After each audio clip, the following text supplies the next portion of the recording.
जब ऐश्वर्या राय दिल्ली में ईडी के सवालों के जवाब दे रही थी, उसी वक्त आपको देखना चाहिए कि राज्यसभा के अंदर उनकी सासू मां जया बच्चन सरकार पर अपना गुस्सा उतार रही थी। इतना भड़की हुई थी, बीपी मतलब अगर उस वक्त देख के टेंशन हो गई कि कहीं इनको कुछ हो ना जाए, इतना इनका बीपी लग रहा था कि हाई हो गया है। बोलते बोलते बीजेपी को श्राप देने लग गई कि मुझ पर निजी हमला किया है, तुम लोगों के बुरे दिन आएंगे। एक बार जया बच्चन को सुनिए, और जब इस भाव को आप सुन रहे होंगे, कई लोगों को इसमें बहुत अहंकार भी नजर आया। उस अहंकार को भी देखिए, उनके गुस्से को भी देखिए, उनकी तिलमिलाहट को भी देखिए, फिर आगे की बात बताऊंगा। Sir, thank you for calling me honorable. And if you really believe I'm honorable, then listen to me carefully. We want justice. Don't expect justice from there. But can we expect it from you? How are you protecting the members of this house or the 12 members sitting outside? How are you protecting them? Madam, you are going to speak on narcotic bill. I am going It's to not speak. narcotic bill I you am are going saying. to speak. It looks like you are not interested in the bill. Discussions बाकी You है। are not interested in the आप मेरा मौका है narcotics. बोलने का। Please, आप क्यों please. बोल रहे हैं? मेरा मौका है बोलने का। आपका मौका है बोलने का narcotics bill पर। मुद्दे हैं डिस्कस करने के लिए, और मगर हम लोगों ने 3-4 घंटे दिए क्लेरिकल एरर डिस्कस करने के लिए। What is going on? What is going on? This is terrible. और आप सबसे मैं ये कहना चाहती हूँ, आप बीन किसके आगे बजा रहे हैं? आप लोग बीन किसके आगे बजा रहे हैं?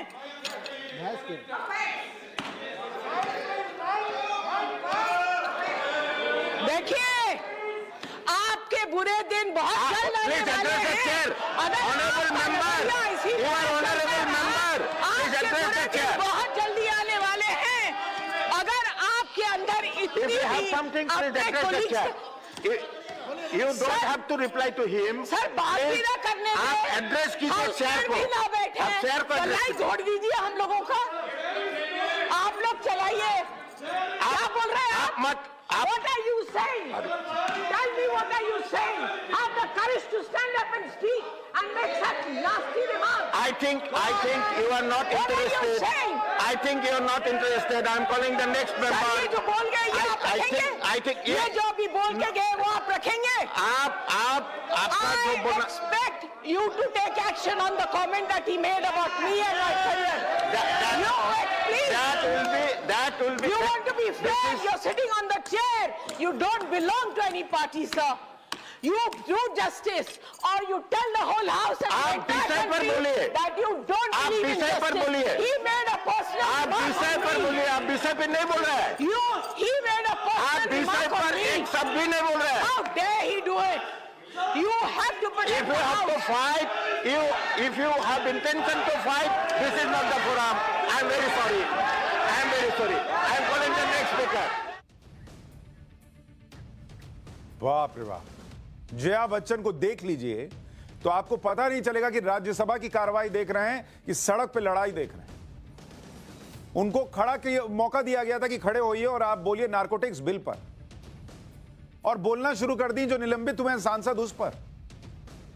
कोई नियम कायदा होता है कि नहीं होता है? आप जया बच्चन होंगी, आप बच्चन परिवार की बहू होंगी, लेकिन उस सदन के अंदर आप एक सांसद हैं, और हर सांसद के लिए जो नियम कायदे कानून है वो आपके लिए भी है। जया बच्चन, आप सड़क पर आपके साथ कोई सेल्फी खिंचवाने आए तो उसको धक्का देकर हटा सकती हैं। आप किसी पत्रकार को अपने आसपास से हटा सकती हैं, लेकिन संसद के अंदर के कानून आपके हिसाब से नहीं चलेंगे।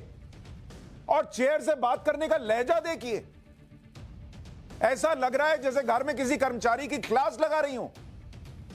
किसी ने बगल से कुछ कह दिया तो कह रही है हाउ डेयर यू। इतना गुस्सा सिर्फ इस बात पर कि बाहर जो हो रहा था वो आपको पच नहीं रहा है। पच तो देश को भी नहीं रहा है कि बच्चन परिवार का नाम कैसे पनामा पेपर्स में निकल आया। गुस्सा तो देश की जनता को होना चाहिए था। ऐश्वर्या राय बच्चन को दिल्ली बुलाकर 6 घंटे ईडी ने पूछताछ कर ली, तो कुछ नेताओं की तरफ से यही कहा गया कि क्योंकि ऐश्वर्या राय जया बच्चन की बहू हैं और जया बच्चन समाजवादी पार्टी की सांसद हैं, इसलिए यूपी चुनाव की वजह से एजेंसीज ऐश्वर्या राय के पीछे पड़ गई। तो अब क्या ईडी लिस्ट बनाएगी कि पहले पूछताछ करने के पहले कौन किसका चाचा है, कौन किसका भतीजा है, कौन किसका मौसा है और कौन किसकी फूफी है? फिर पूछताछ होगी और उसमें कौन किसके पार्टी में निकल रहा है। किसी मीडिया हाउस के यहां पूछताछ के लिए चले जाइए, अरे हम सरकार के खिलाफ दिखाते हैं इसलिए हमारे साथ ऐसा हो रहा है। किसी नेता के यहां चले जाइए, अरे हम ऑपोजिशन में इसलिए ऐसा हो रहा है। तो बंद कर दीजिए ईडी, फिर इनकम टैक्स बंद कर दीजिए, या बोल दीजिए कि सिर्फ हम लोग जैसे आम लोगों के ऊपर ही कुछ ना कुछ होगा, कार्रवाई होगी, इन लोगों को नहीं छूना है। अरे देश के कायदे कानून से ऊपर हैं क्या आप लोग? गजब किए हुए हैं। और ऐश्वर्या राय बच्चन से पूछताछ उनको 3 महीने पहले भी बुलाया था, तब तो कोई यूपी चुनाव नहीं था। अभिषेक बच्चन को भी बुलाया था, अमिताभ बच्चन से भी पेपर मांगे थे कि बताइए क्या क्या कंपनी बनाई थी। पाकिस्तान में एक प्रधानमंत्री की कुर्सी चली गई। जिन पनामा पेपर्स का जिक्र कर रहा हूं, इन्हीं पनामा पेपर्स पर, इन 1 करोड़ 10 लाख पन्नों की रिपोर्ट पर पाकिस्तान में नवाज शरीफ की कुर्सी चली गई। भगोड़े बनकर बाहर विदेश में बैठे हुए हैं और यहां इंडिया में पूछताछ करने के लिए बुला दीजिए तो लोगों का बीपी हाई हो जाता है। अरे बीपी हाई करना था तो पहले सोचना था।